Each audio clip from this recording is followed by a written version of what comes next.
Welcome to the Advancement Podcast. This is Taylor Shote with Tim Ware, the president of Advancement Coaching and Consulting. Today, we will be discussing practical insights for pastors and church leaders to advance your life, your work, and your ministry. Are you ready to advance? Good to see you again. Good to be with you. It's good to be back. Good to be back. Always good. Always. You know, we just got through eating and laughing and cutting up, but I'm really excited about this topic because this is one that I've kind of worked on some theology for another group, and so I'm excited to talk about celebration today. Yeah, celebration is something that personally, I am a critical guy. I like to think critically. I'm always let's work on, and something that I've had to do partially because you've helped me identify this is to stop sometimes and just celebrate what God's doing. You know, I think that a lot of times in the church we don't celebrate real well. Do you know what you are in Myers-Briggs? Oh, I am a ESTJ. An ESTJ. Yes. So I'm an ENTJ. For those of you who don't know, that's a personality type thing. But in the Myers-Briggs stuff, there's actually, when I was getting certified in the Myers-Briggs, we're in this classroom and we're learning about it, and they're talking about these other types. There's a certain type, especially people who they are NEs, or they are let's see, what is it? ENTJ. There's opposite P, the EPs, the emotional perceptives. Those people, it's not just something they like to do, but there are certain persons they need to celebrate. It's not me. No, but I should. But what happens is, because the lady that was instructing, she used to work at a church at one time, and she was like a youth minister or something, or I don't remember what she was, but they had done something, and she went in the pastor's office, and they did their evaluation, critical like you and I would do, and then he's moving on, and there was no celebration of look what we did. Yeah, and some people actually need to celebrate. The truth is, we all need to celebrate. Yeah. If I remember my Old Testament class well, which Dr. Hayes, forgive me. Dr. Clancy, huh? Dr. Clancy. Anyway, if I remember it well, there were quite a bit of celebrations that God instituted. Well, I was working with a group of pastors, and I was actually working with a pastor we were talking about, and I would ask him what I've asked you. So did you stop to celebrate? And he's like, And I had another pastor who's a friend. He says, I graduated college. He said, I got my master's, and my wife says, no, we're going to go walk. You're going to go to and he's like, why? She says, you're going to celebrate this. Oftentimes as leaders, we've got so much, we've got places to go, we got things we got to do that we don't stop to celebrate. First of all, it's healthy for us, but it's healthy for our people that we celebrate. And what I found when I started really wrestling with this, I did what you just said. I went into the scripture and thought, okay, what does the Lord say about celebration? And there were a few things I realized real fast. God thought stopping to celebrate was so important that he put it in the law that the Jews were supposed to stop throughout the Old Testament, stop 7 times a year. And celebrate. That's quite a bit. If you go forward in the New Testament, the first miracle Jesus did was at what? A celebration. A wedding. And then when you get all the way, you start looking into heaven and you start looking in Revelations, you look at eternity. What's the first thing we're all going to do when we get there? Celebrate. There's a big banquet. Yeah. So somehow or another, celebration matters. I feel like I'm getting real high pitched and getting so energized.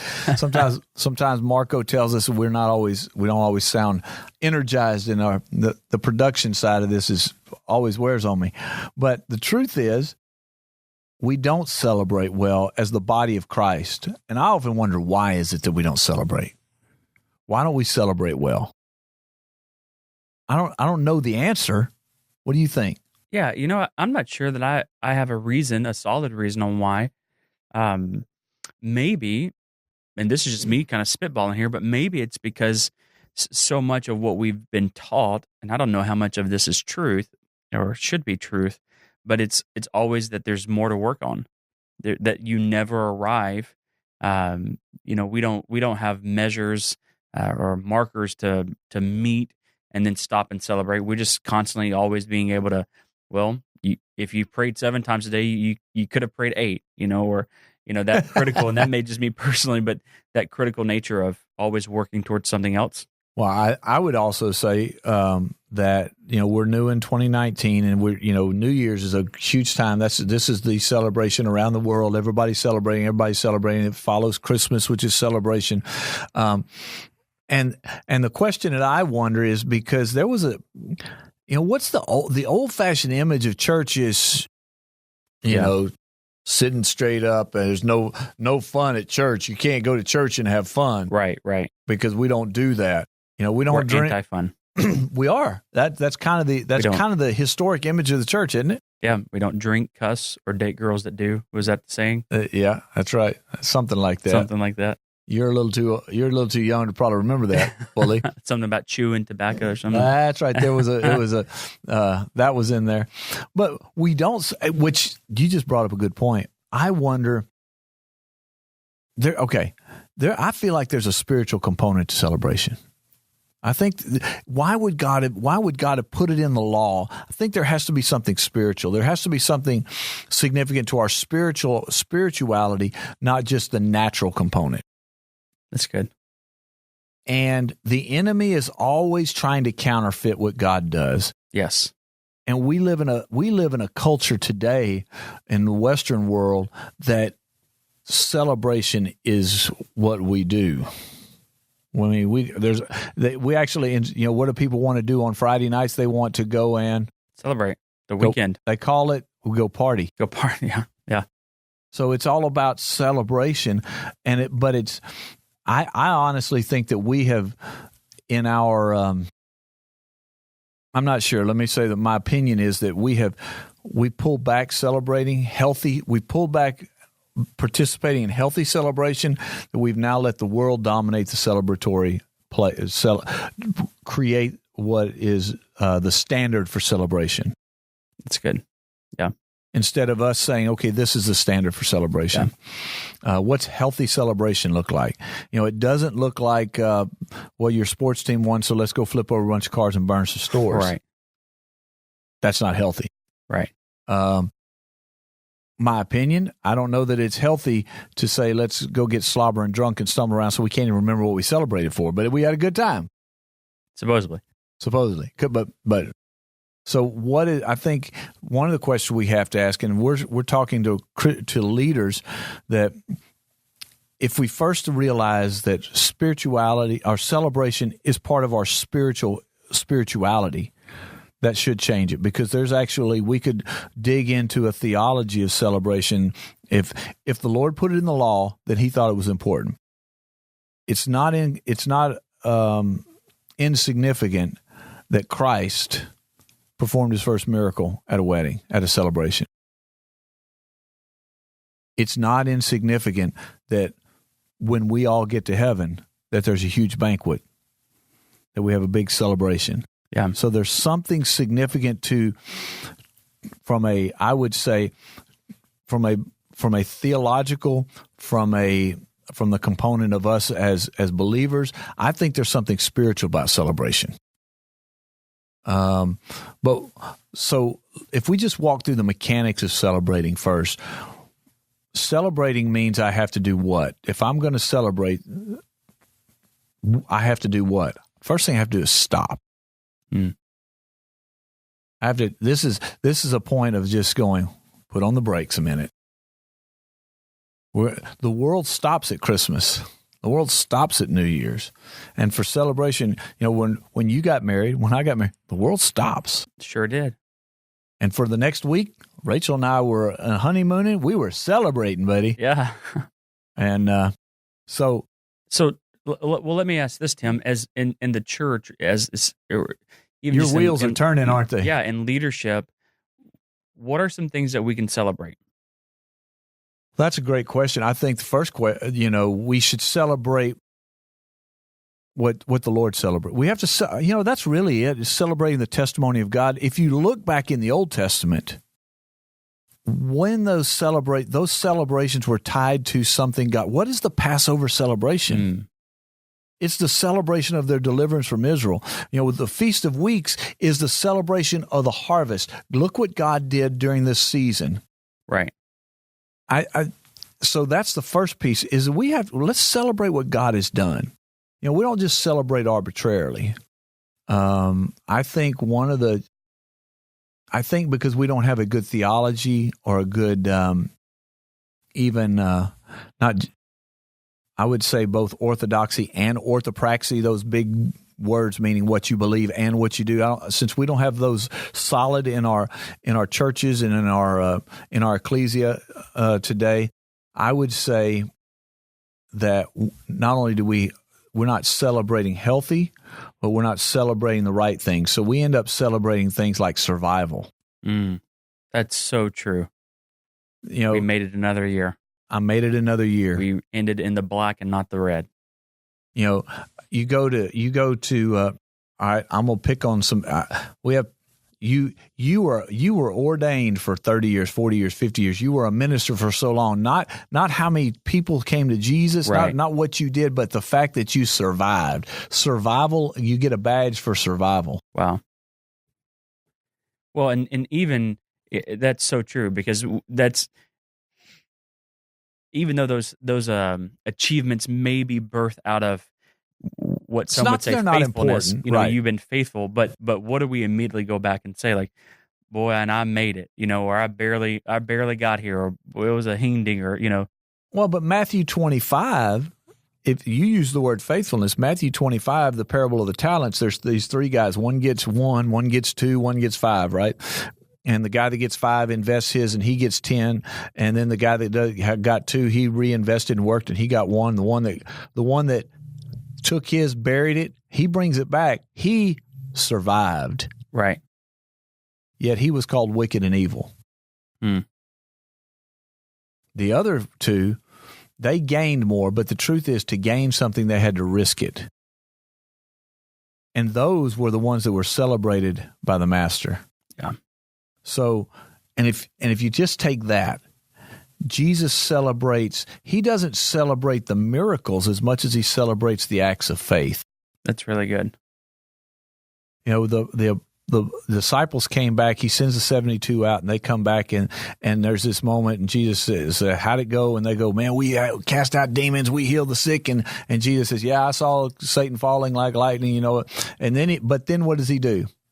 He says, but don't be excited that happened. Be excited that your name's written in heaven. Yeah. Well, that makes me think of sometimes in the church world, we can be so, some of us can be so numbers driven or cold in that sense of just put a number towards it. How many people do we want to have here on a Sunday, or how much money do we want to raise for this? And we're not saying that's not important. Nothing wrong. But then sometimes there's this moment of, what do you do when you don't reach that goal or have that amount of people there?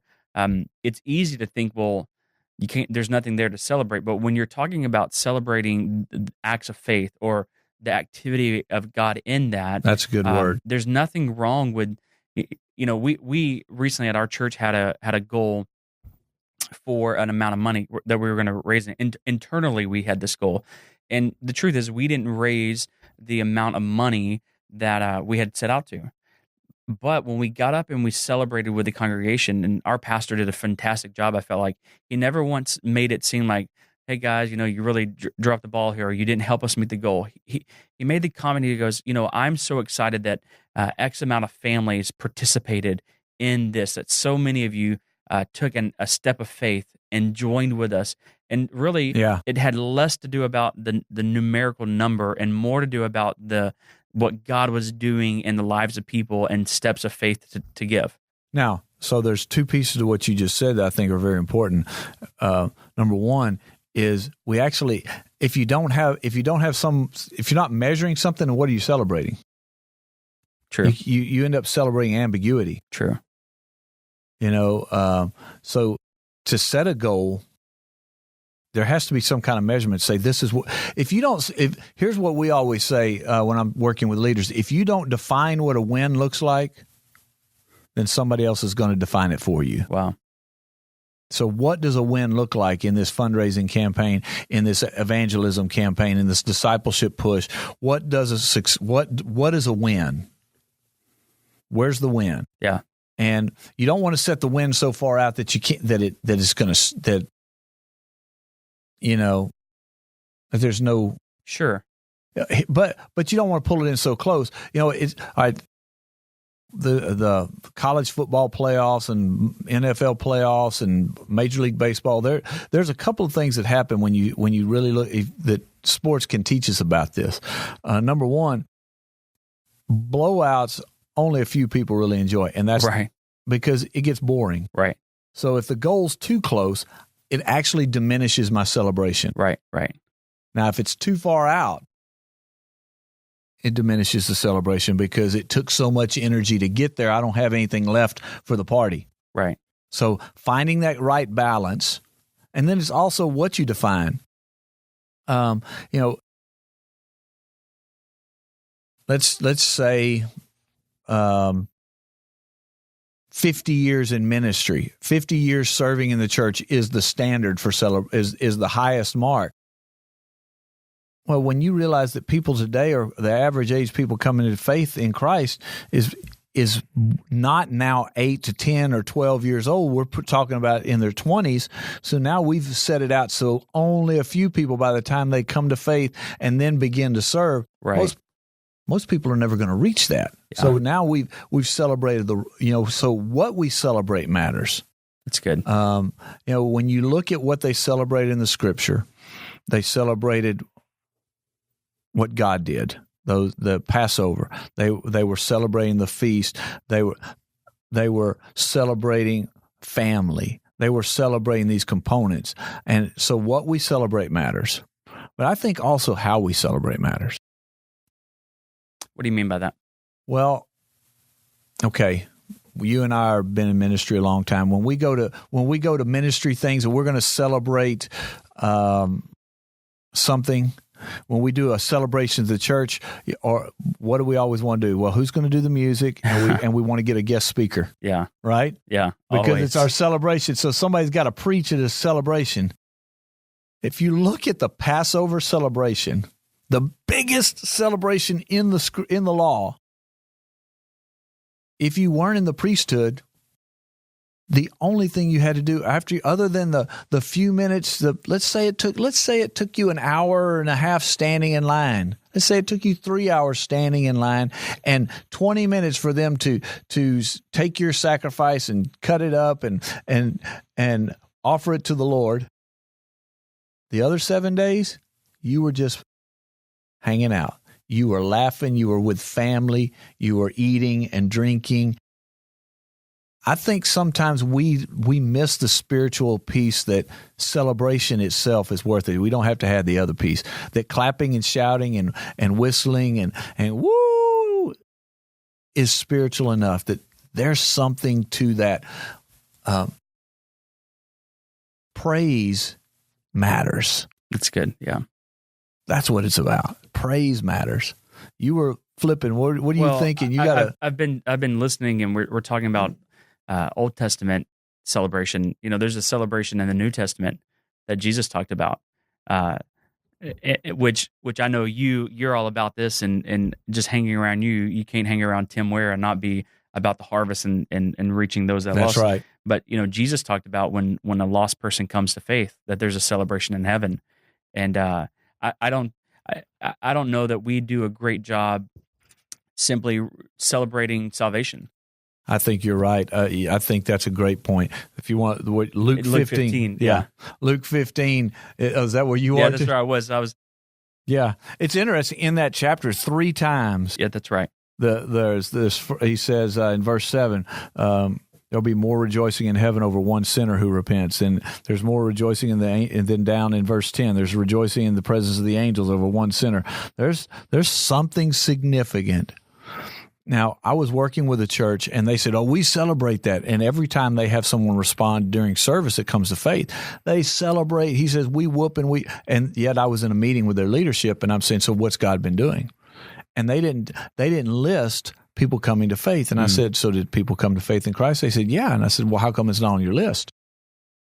And they said, well, we celebrate that. I said, you celebrate in service, but is it now just is it now just white noise, something you do because pastor makes you cheerlead, but everything you put on the wall is stuff that God did for you. Yeah.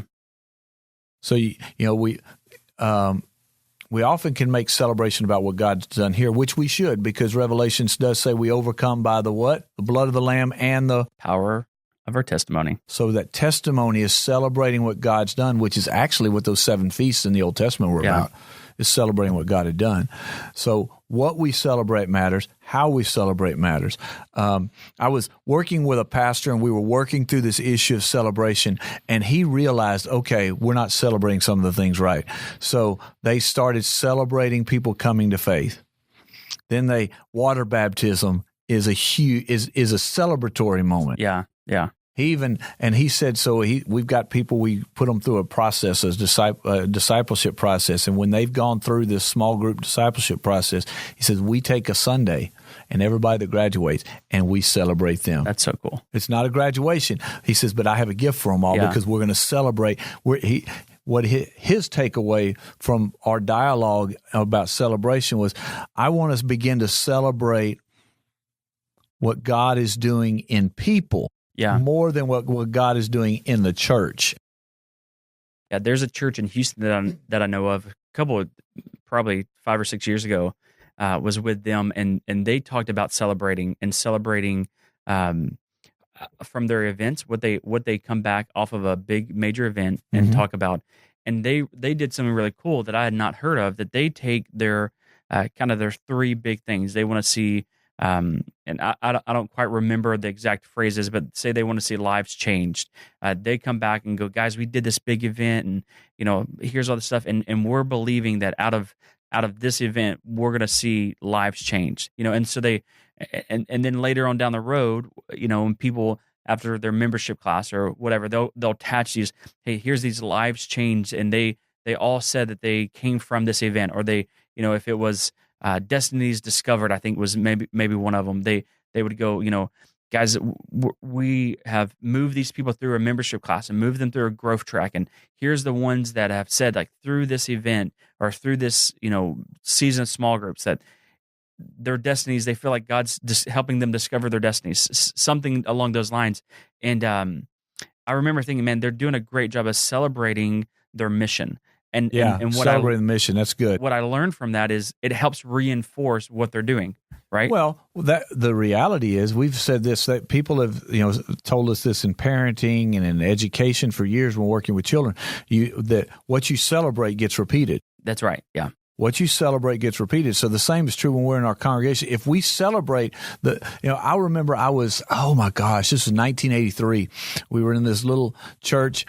And the pastor, this little rural church, he had this dream. He came in, he said, we want to see 53 and 83. 53 people come to Jesus. And we got the old Sunday school board that was up on the wall. And we were going to count them off.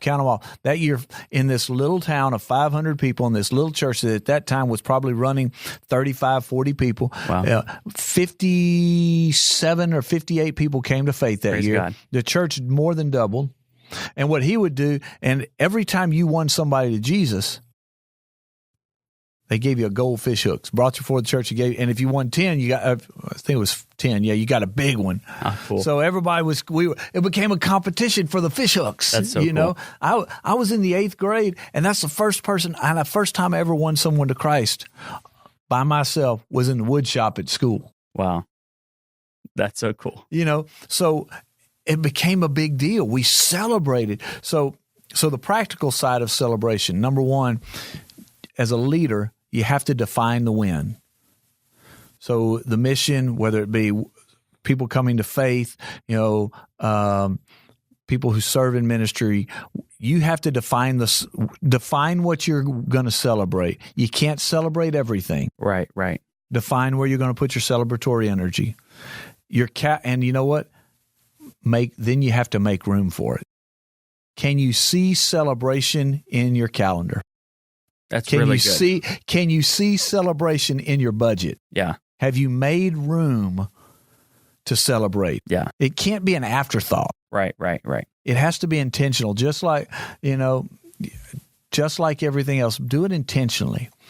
That I think that's the power of seeing that the Lord puts 7 in the calendar, is that stop. So define the when, and then I think and do it intentionally. Make space for it. And the last thing is determine how you're going to celebrate. Be intentional about how you celebrate. Yeah. And just know that celebration's okay. Just having the party's okay. It's okay. It's good. Yeah. No, you always like to ask what's the takeaway, and I'm just sitting here thinking I'm going to jump to it. I'm going to jump right to it, because 2 takeaways for me. Number one is man, God really did institute celebration. Like He made it and not just a part of the Old Testament. That's what some of us love to do. Well, that's Old Testament theology and not new. It's there in the Old Testament. I think part of the Sabbath is celebrating. That's right. In Luke 15, Jesus talked about celebrating. He gives us things to celebrate.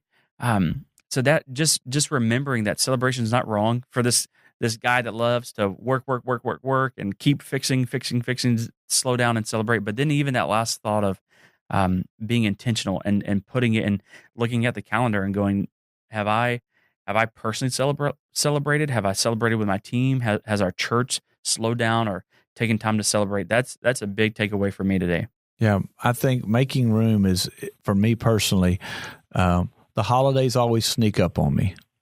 My birthdays sneak up because I don't. They're dates in my calendar, and I don't always intentionally make room for them. Mm-hmm. I will skip a vacation sometimes. It's not that I'll skip it, but doing the preparation. When you celebrate intentionally, it means you actually have to take time to prepare to celebrate. That's good. You can't be ready for your birthday. You can't prepare for a birthday party on your birthday. That's right. So when you start talking about making space for it, it means that you actually have to take time ahead of time to prepare. Yeah. So there really is something about it. So I would ask the question, our question, those are great takeaways that I would ask leaders today is, number one, do you make room to celebrate individually, as a team, and as a congregation? Do you make room for celebration? And